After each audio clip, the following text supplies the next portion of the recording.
Everyone, कैसे हो आप सब। हम लोग अपना क्लास स्टार्ट करते हैं जो कि वेक्टर कैलकुलस पे है। And of course this is the third lecture of vector calculus. इसके पहले के लेक्चर में हम लोगों ने ये सीखा कि वेक्टर कैलकुलस है क्या, इसका इम्पोर्टेंस कहाँ कहाँ है फिजिक्स और इंजीनियरिंग में। और हम लोगों ने ये भी सीखा कि ग्रेडियंट का मतलब क्या है, ग्रेडियंट, और इसमें मेन जो रोल प्ले करता है अभी तक जो सीखा हम लोगों ने वो ये डेल है।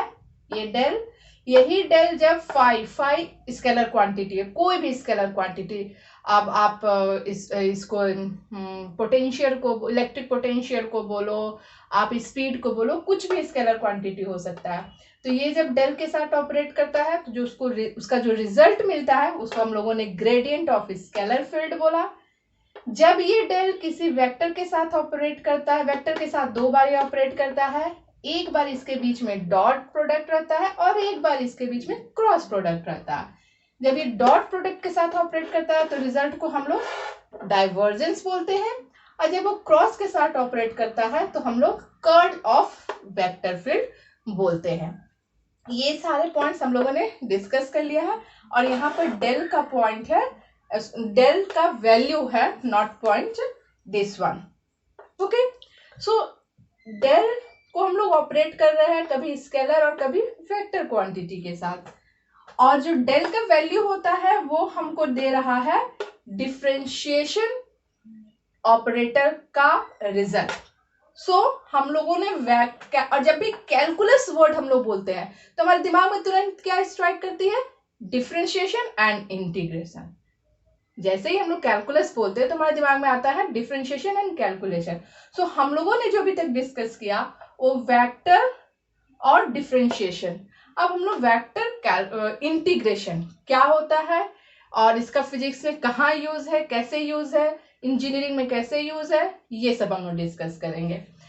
तो इट मीन्स व्हाट कि हम लोग इस क्लास में we are going to discuss in this class line integral, surface integral, volume integral. From your mathematics class I think कि all of you know and of course आप सब जानते हो कि integration means you can say that it is the reverse process of differentiation। हम एकदम बहुत basic से शुरू कर रहे हैं कि इंटीग्रेशन क्या है। सो तुम लोग सब जानते हो, आप सब जानते हो इसको कि integration is the reverse process of the differentiation. Second thing, अगर हम लोग इंग्लिश और हिंदी का मीनिंग के टर्म में समझने की कोशिश करें तो इंटीग्रेशन मतलब जोड़, सबको जोड़ करके रखना, this is the meaning of the integration.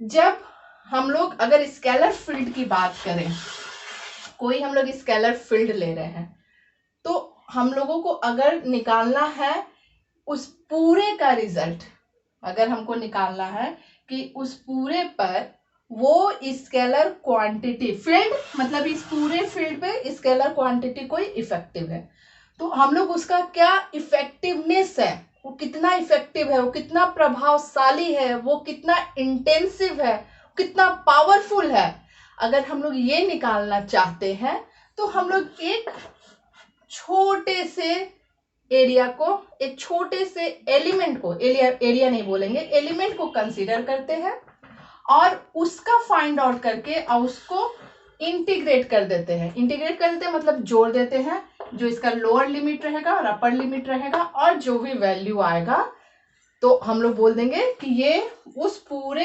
Area का इफेक्ट, वो पूरा एरिया पर उस स्केलर क्वांटिटी का या उस वेक्टर क्वांटिटी का कितना इफेक्ट है, ये हम लोग इस तरीके से फाइंड आउट कर सकते हैं। ये जो line integral, surface integral, volume integral है, बहुत इंपॉर्टेंट है। इवन +12 से ही ये कॉन्सेप्ट होना चाहिए कि line integral, surface integral, volume integral क्या है, क्योंकि जब हम लोग डिस्कस करते हैं चार्ज डिस्ट्रीब्यूशन, जो कि फर्स्ट चैप्टर में ही है 12th क्लास का, चार्ज डिस्ट्रीब्यूशन, तो वहां पे चार्ज जो डिस्ट्रीब्यूट रहता है वो अलोंग द लाइन हो सकता है, अलोंग द सरफेस हो सकता है, या फिर वॉल्यूम हो सकता है। फिर इलेक्ट्रिक फील्ड डिस्ट्रीब्यूशन, फिर मैग्नेटिक फील्ड डिस्ट्रीब्यूशन। तो इस केस में ये थोड़ा सा प्रॉब्लम हो जाता है अगर ये कॉन्सेप्ट क्लियर ना हो तो। इनफैक्ट इंजीनियरिंग के स्टूडेंट भी प्रॉब्लम फेस करते हैं अगर उनका ये कॉन्सेप्ट क्लियर ना हो, क्योंकि ये कॉन्सेप्ट वेक्टर कैलकुलस का कॉन्सेप्ट इंजीनियरिंग के हर ब्रांच में लगता है, फिजिक्स के हर पार्ट में, हर ब्रांच में ये हम लोग मैथमेटिकल टूल यूज करते हैं।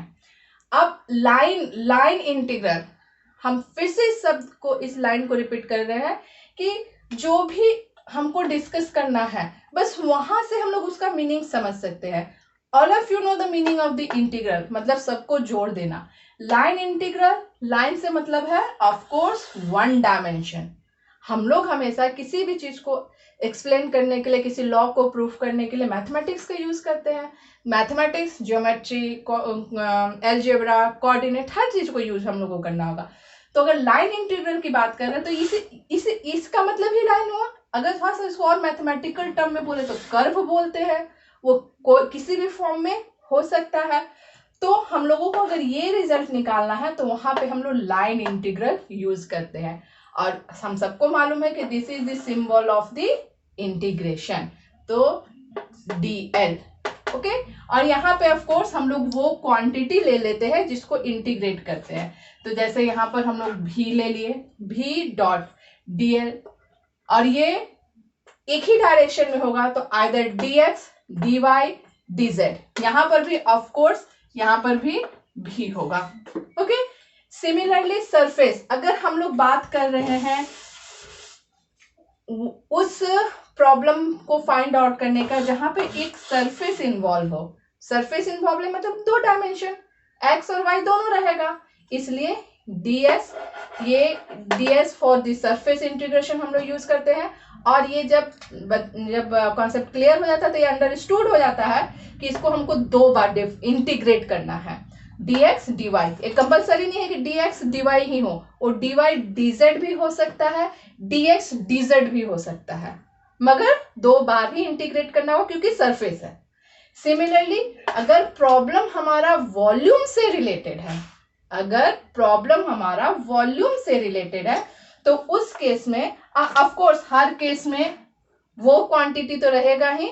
जैसे कि अगर मान लो यहाँ पर हम लोग इलेक्ट्रिक फील्ड को एक्सप्लेन करना चाहते हैं कि यहाँ पर ये पर्टिकुलर एरिया में इलेक्ट्रिक फील्ड क्या है, तो ऑफ कोर्स यहाँ पर क्या हो जाएगा E dot ds, E dot ds।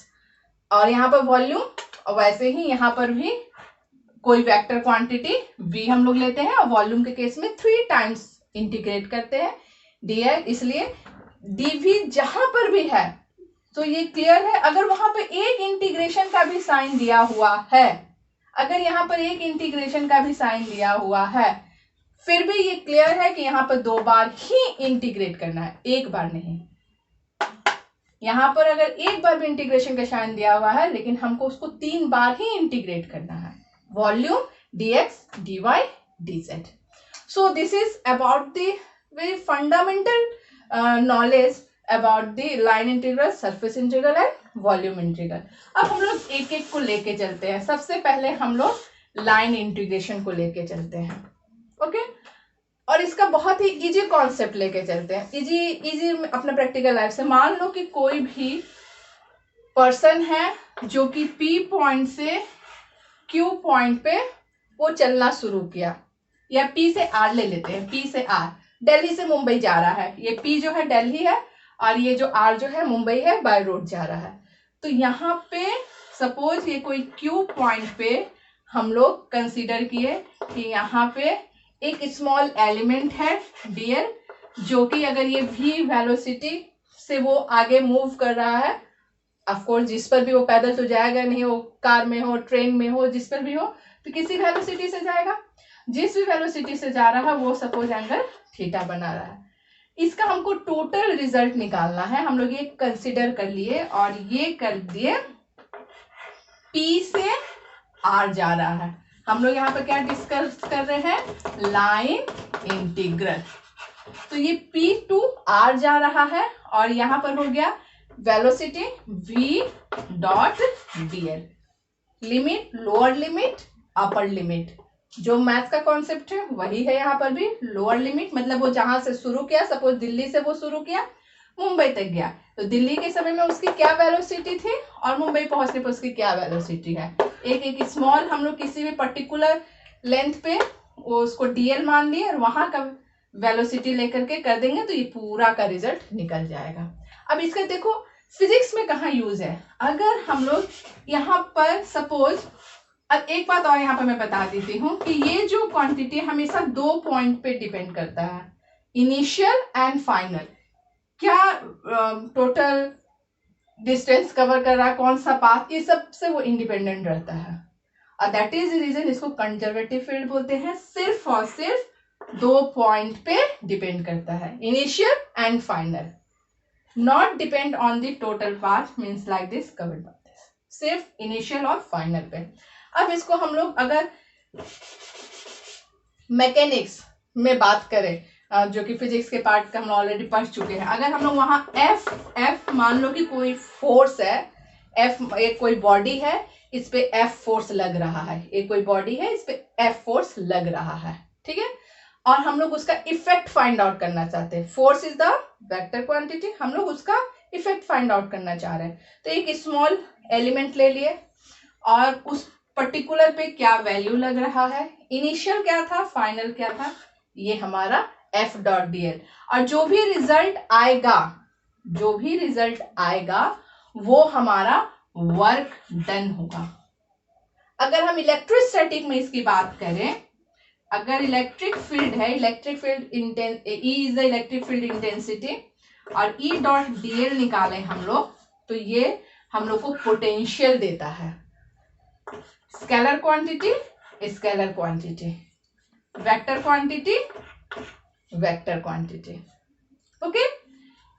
Integration of f dot dl is equal to work done. This is the force, this is the work done, this is the electric field intensity and this one the potential. अब इसको हम लोग जो पढ़ चुके हैं gradient, उससे हम लोग रिलेट करके देखते हैं ये क्या चीज है। इसको हटाते हैं हम लोग, ये ग्रेडियंट हम लोग देखते हैं, इससे रिलेट करते हैं।